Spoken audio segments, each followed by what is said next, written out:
सरकार कहती है कि अब देश में बनने वाले सोलर मॉड्यूल्स का ही इस्तेमाल होगा, विदेशी माल नहीं चलेगा। लेकिन अगले ही साल क्या होता है, चीन से आने वाले सोलर सेल्स का इंपोर्ट 140% से ज़्यादा बढ़ जाता है और जो सोलर पैनल यानी मॉड्यूल्स विदेशों से मंगाए जा रहे हैं वो भी खास कुछ कम नहीं हुए। अब सवाल उठता है कि जब भारत खुद सोलर मॉड्यूल बनाने लगा है और सरकार ने विदेशी सामान पर रोक भी लगाई है, तो चीन से इतना बड़ा माल क्यों आ रहा है। मान लीजिए आपके घर में आलू की सब्जी बनती है, आपने तय किया कि अब से सिर्फ आपके घर में उगाए हुए आलू ही खाए जाएंगे, बाहर के नहीं। लेकिन हफ्ते भर बाद दिखा कि घर का स्टोरेज फिर से बाहर से लाए गए आलू से भर गया है। अब आप सोचेंगे क्या घर के आलू कम पड़े या बाहर वाले सस्ते पड़ गए। ठीक यही हाल अभी भारत के सोलर सेक्टर का है। इतनी सख्ती के बावजूद चीन से इंपोर्ट बढ़ा है। तो चलिए अब समझते हैं कि पूरा मामला आखिर क्या है, किन वजहों से सरकार के आदेश के बावजूद भारत में चाइनीज सोलर सेल्स और पैनल्स का जलवा कायम है और क्या ये मेक इन इंडिया को चुनौती देता है। इन्हीं सवालों के जवाब आज की स्टोरी में जानेंगे। नमस्कार, मैं हूं गुंजन मित्तल और आप देख रहे हैं मनी 9। अब शुरुआत करते हैं सरकार के उस नियम से जिसने ये कहानी शुरू की। ALMM यानी कि approved list of models and manufacturers, यानी ALMM का मतलब होता है ऐसी लिस्ट जिसमें सरकार ने कुछ सोलर कंपनियों को हरी झंडी दी होती है। मतलब ये कि सरकार कहती है कि भाई अगर कोई बड़ा सोलर प्रोजेक्ट लगाना है तो सिर्फ इन्हीं कंपनियों के पैनल और सेल्स का इस्तेमाल करो जिनका नाम इस लिस्ट में है। क्यों?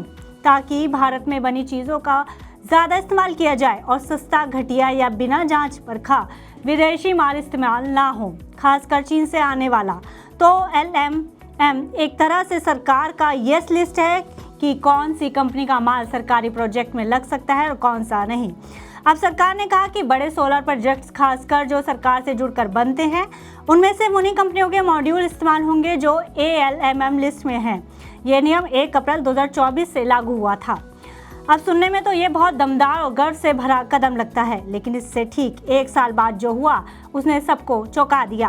पता चला कि भारत में सोलर पैनल्स बनाने में इस्तेमाल होने वाले सेल्स की जो गिनती है वो तो पहले से ही भी ज़्यादा मात्रा में चीन से मंगवाई गई है। अब आप ही बताइए, जब आपने खुद की रसोई शुरू की और कह दिया हो कि अब से बाहर का खाना नहीं खाएंगे, लेकिन हर दूसरे दिन बाहर से सब्जी आ जाए तो बात कुछ हजम नहीं होती है ना। ठीक वैसे ही उलझन भारत की सोलर इंडस्ट्री में दिख रही है। अब यहाँ समझना जरूरी है कि आखिर ऐसा हुआ क्यों है। सरकार ने जो नियम बनाया था उससे उम्मीद थी कि अब बाहर से आने वाला सोलर सामान रुकेगा और भारत की फैक्ट्रियों को काम मिलेगा, लेकिन असल में ऐसा पूरी तरह नहीं हो पाया। क्यों? क्योंकि इस नियम के साथ साथ सरकार ने कुछ छूट भी दे दी। जैसे पुराने प्रोजेक्ट्स जो 2021 से पहले शुरू हो गए थे या कुछ खास तरह की सोलर इंस्टॉलेशंस जो ग्रीन हाइड्रोजन जैसे प्रोजेक्ट से जुड़ी हैं, उनके लिए नियम नहीं लागू हुआ। यानी नियम बना भी और रास्ता भी खुला रखा गया। नतीजा ये हुआ कि 2023-24 के मुकाबले 2024-25 में चीन से आने वाले सोलर सेल्स की संख्या दोगुनी से भी ज़्यादा हो गई।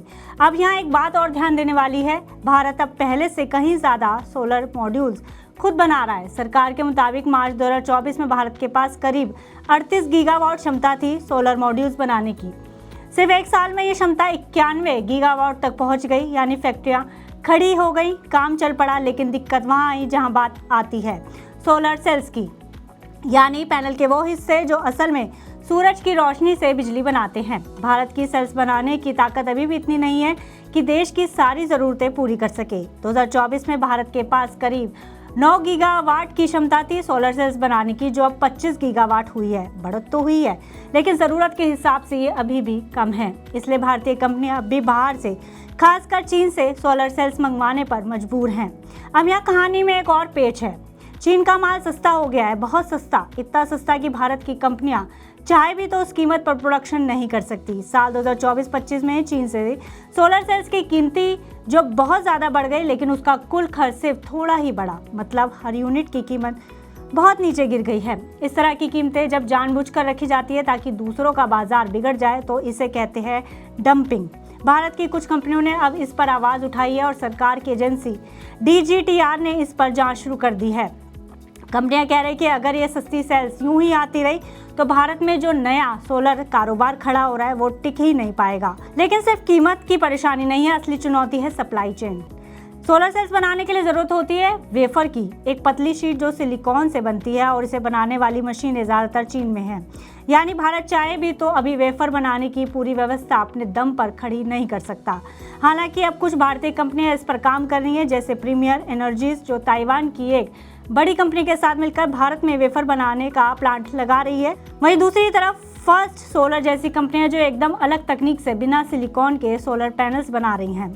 उनके पास अपनी खुद की टेक्नोलॉजी है जिससे वो चीन पर निर्भर नहीं हैं। अब सवाल ये है कि क्या आने वाले वक्त में हम सच में आत्मनिर्भर बन पाएंगे। सरकार ने अब तय किया है कि 2026 से ALMM का अगला चरण लागू होगा और इस बार सिर्फ मॉड्यूल ही नहीं, सोलर सेल्स पर भी ये नियम चलेगा।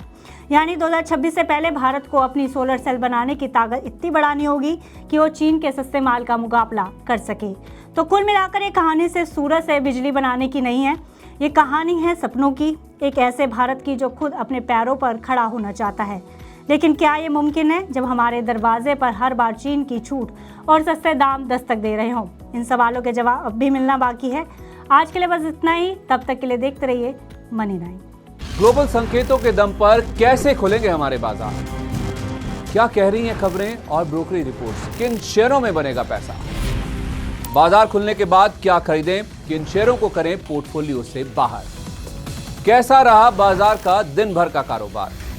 कैसे तैयार करें कल के बाजार की स्ट्रैटेजी? इन सब सवालों के जवाब जानिए मेरे साथ ओपनिंग बज और क्लोजिंग बज में इन वक्त पर सिर्फ मनी 9।